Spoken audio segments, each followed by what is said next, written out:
My name's Matty Tonkin. I'm the youngest of 5 children, originally from North Star in northern New South Wales. My sober day is the 26th of January 2018. I'm coming up to 7 years alcohol free. I used to call myself an alcoholic, but now I'm a bush bloke that doesn't drink.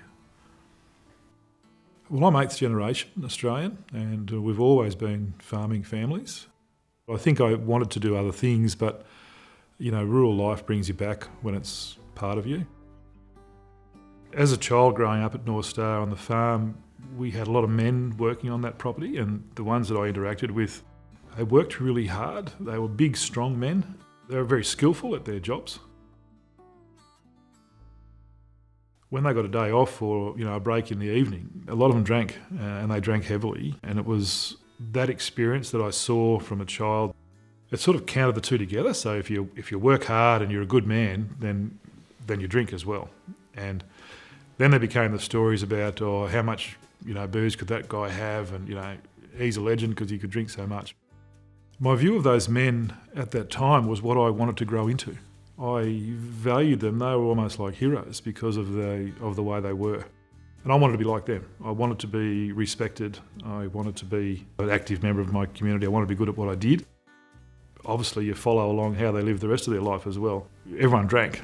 Mums drank, dads drank, whether it was the races or even pony club, things like that. That's how they celebrated. So I've got memories of all the dads standing around the bar, drinking rum and cokes on a cold night at pony club, and that's what you saw. That was what rural life was back in those days. I didn't know that I had addictive tendencies back then, so I couldn't stop. Once I started, the party kept going until it was over. I can tell you honestly that from the time that I had my first drink and the way it made me feel, I questioned it.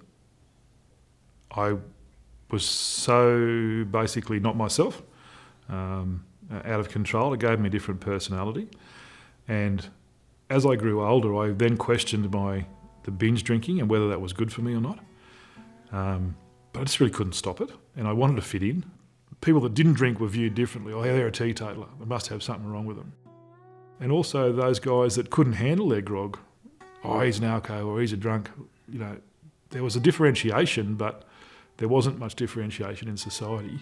It's just that those that looked outwards didn't really understand what the other people were going through. And look, I've only noticed that in the last 7 years because I thought the same thing.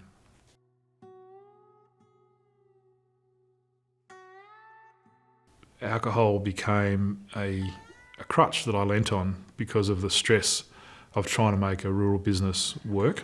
My biggest fear was being seen to not be able to do well, and therefore the stress of making things happen, timelines, being able to meet commitments really started to play on me, and I was regularly using alcohol as a way to divert from that.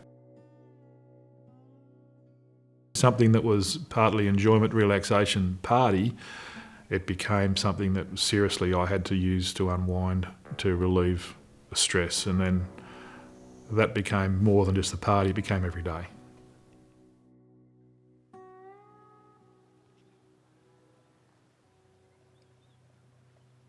I'd say my stress levels at those times were probably in the 9s.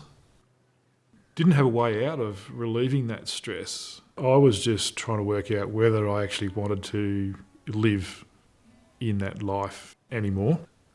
I basically, in my mind, had said, this family's probably better off if I'm not around, because the decisions will be taken away from me and they will be well set up to do what they want to do. And I sat in my work ute with a rifle across my lap, and I was contemplating how I was actually going to do this. And I was parked up a little road in the scrub, not that far from where we lived. And I don't know how long I'd sat there for, but I had a shell in that rifle, and I sat there for long enough for me to be wondering, how am I going to set this up so the right person finds me and not the wrong person? So where my mind was at that time, I have no idea. I just knew I didn't want to do that anymore. And As I sat there for longer, I suppose it was me giving myself time, but it felt like time slowed down. And there was a clarity. I could really hear the birds, and I could hear the insects, and I could hear the sounds of the bush, and probably a tractor that was maybe 7 kilometres away from where I was, just a humming, a crystal clarity. And at one point in time, the two-way crackled off in my ute, and it was my son calling me on the radio, asking me where I was, and can I get him? Dad, you there, Dad? And I answered him, yes, Josh. Dad. He said, I want to go for a ride, Dad. Can you come and get me? It was after school. And I answered him, and I said, yes, Josh, I'll come and get you. And the clock started ticking again, and time started to run. I took the shell out of that rifle and I put it in my pocket, and I carried it around for about 3 years as a reminder to myself. And I didn't give too much thought to that for a while. When I look back on it now, it's a miracle how life works. And I'm very lucky.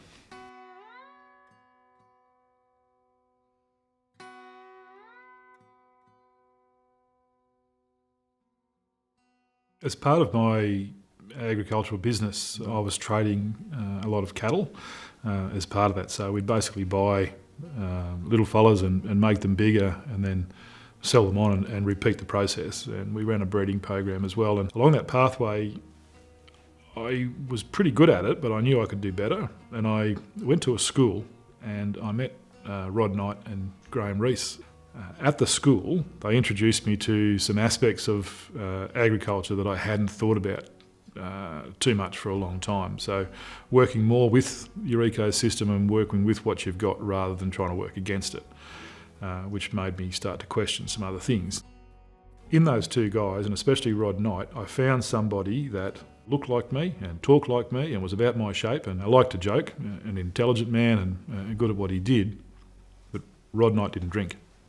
And I went and spoke to Graham about Rod, and he said, well, he does his own thing, and as do I, and this is how we do things. And I spoke to him, and he said, well, I don't drink either, very much, hardly ever. That's just my choice. And it sort of hit me like a brick. I don't know whether I got more out of the school from what I learnt from them on that day, or I just met two blokes that are rural men doing their thing that just choose to do life differently. And that really resonated with me, because all of a sudden I thought, well, maybe I've found a group of people that I fit in with here, because I'm different. And should I be trying to fit in with what I'm doing, or do I just follow who I am?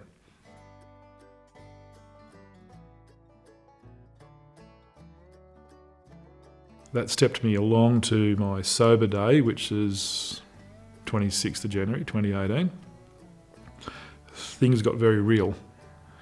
When you say, this is my date, I'm going to make a change, and the day appears, you can't go back from it. So I made a decision to be alcohol-free. I didn't really say I'm going to do this forever. I didn't really have much, but I wanted to do it for a day. I did it for a day, and I did it for another day, and I did it for a week, and then I did it for a month, and then I did it for 3 months, and then I did it for 6 months. And then I'd set another goal, and I got to a year. Whew. The year was great. And I questioned it many times during my life, up until the point where I had to say, no, I can't do this anymore. I'm going to die if I keep on this path. I found the support paths to help me along the way. And the Sober in the Country facilitated that, to allow me to find more people that were quitting or trying to quit or battling with their demons. And in that tribe, I found that I could actually give some little words of advice or steps that I was facing along my way that was actually helping other people. Matty is an extraordinary ambassador in his not just in ag or in his profession, but actually in his age group, because it's interesting, people sort of from 40 upwards, typically if there's been a struggle with alcohol, and this is an interesting statistic, right? Typically people will take up to 20 years to seek support if they've got a problem. So that usually means if we're partying hard when we're 18, we're just, fitting in with everybody. But if it becomes a problem, we're probably going to be 40, if not 50 and upwards, when we're like, oh crap, this really is a big problem. And so Matty speaks to a demographic and an age where it's likely to be quite a serious issue if it's been unaddressed for that long. And so he resonates and speaks to blokes, men's men, real knockabout, rough, tough, we work hard, we play hard, we drink hard, country blokes who are not going to hear that message probably from me or from a young lady. When Matty talks, people sit up and listen because he is one of them. He represents those humans, and so it's pretty powerful. And so when a bloke dares to go maverick from the mob and speak truth that, hey, this doesn't always end well, it's exceptional because it's very courageous and it's not easy. And you're going against the grain of a patriarchy that is very alive and thriving and well. And that comes with a certain amount of knockback at times. Yet having said that, I myself have been having this conversation for a decade, and so I've kind of softened the edges, I think, in a lot of ways for a lot of people. And what's blown my mind and made me just feel such a sense of privilege is when people reach out to me and said, I heard that guy Matty talk, and it's changed my life because he could have been me. And I get it now, and it made sense. And I've joined your bush tribe, and wow, there's a heap of us who actually are in this same position, but I felt weird, or I felt like I was the only one. And now I'm here, and there's 1,000 of us. It's amazing what's happening, and I would never have found this space if it weren't for Matty at that talk or in that interview. And so his capacity to articulate so gently these incredible challenges gives others courage. I kept testing the waters with my relationship with alcohol, and it wasn't until I met Matty that he didn't sugarcoat anything. He just had the most beautiful, soft, wise approach, and he told me that he tried that for many years and it didn't work. So I took that on board. I really took it on board. I hadn't really thought about taking full responsibility to fully stop. I thought that going a month here and there was enough. And I thought, well, it's tried and tested. So I decided to give it away. So for me, choosing an alcohol-free life has been a beautiful thing. My life has just changed dramatically. I am such a more present mum, partner, friend, sister, daughter. The things that I've achieved since I've chosen not to drink alcohol anymore just blows me away. There was a time in my life that I could never have imagined going to an event or having a barbecue or a fire and not having an alcoholic beverage. I thought I'd be missing out, but the abundance that I now have in my life, and it's so powerful just by moving that one element from my life, and it has created so much peace and freedom for me. It is my new life. It's the way I will be living going forward. My life has changed dramatically, and I love the way and the path that I'm heading down. Having the Bush Tribe as an online connection group is super beautiful and helpful to me. I actually use it as a bit of a security blanket. Knowing that it's just ticking along there in the background and that I can jump on and reach out to like-minded people at any time, it's really comforting for me. I can honestly sit here today and say that one of the best choices that I've ever made in my life is choosing to abstain from alcohol. So I lost my dad when I was 12, and I truly believe that he's coming to me through Matty, and he's put this beautiful human in my path to help heal me. I feel like I look up to him as a father figure, and he tells it as it is. And the friendship that we've built over that time, that short time that I've known Matty, is just something really, really special. When you get 3, 6, 9 months sober, you enter this period of your life where everything's really, really great. I felt like I had a superpower, and I was the worst person to get in an argument with.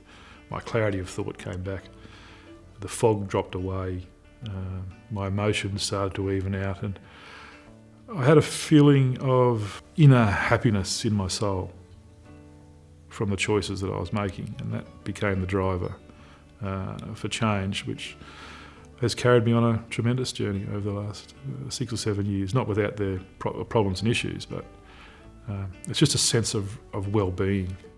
Matty came into my life 4 years ago now. It's been really good having a stepdad and a mum who have chosen not to drink. Sharing stories between Matt and mum and letting the world see what they have been through and how they have dealt with, their alcoholism has been great for them and everybody else in the bush tribe, really. It spreads a light on the bad, the good and the ugly. Yeah, the bush tribe's just a place where you can go if you're either having big troubles or just thinking about cutting back a little bit. They're just always going to be there for you and always going to, give you a bit of a hand. I think it's good to put it out there. I felt like he kind of needed to have some hope in that he could be this person before we could go back and have some of those really hard conversations, acknowledging that hurt and mistrust and mistreatment. But we have started to be able to do that now. He is a huge presence. I've always felt his love, but I feel like I can rely on my dad again. I trust what he's telling me, which is really lovely. And we just can enjoy each other's company, which is such a relief, but so lovely. And yeah, I'm looking forward to so many more years spent together. The hardest thing was reconciling that the dad that we had growing up as children is not who he is now, and more so just accepting that he's a different version of himself. So he's still himself and he's still this big, beautiful, loving man. He's just a way different version of that now. I would say that I am most proud of his willingness to front up to where he's been in terms of his walk with alcohol and the issues that he's had surrounding that. So I'm really proud of Dad for just owning it and then having the energy to turn it all around. I can think off the top of my head a couple of families right now who would be in the same boat as sort of what we were, a dad or a mum who drinks a bit too heavily, and they might need that extra step. So I suppose if I'm helping to share how good my dad's done by becoming sober, then somebody else's dad might do it as well. I was really, really proud of the effort that he put in during that time. The way he goes about it, he doesn't force it on you. He just gives you the information and you can do with that what you will. I didn't drink until I turned 18, basically. And I had a pretty bad downward spiral with it as well for 2 or 3 years, because it was so normalised in our family to rely on that. And I've come to realise now that after he's made this discovery in himself that I don't have to go down that path, and I put a stop to it before I turned 40, so about 20 years. I've changed and I've saved myself a bit of heartbreak along the way, and I'm very proud of him. I know it hasn't been easy for him, and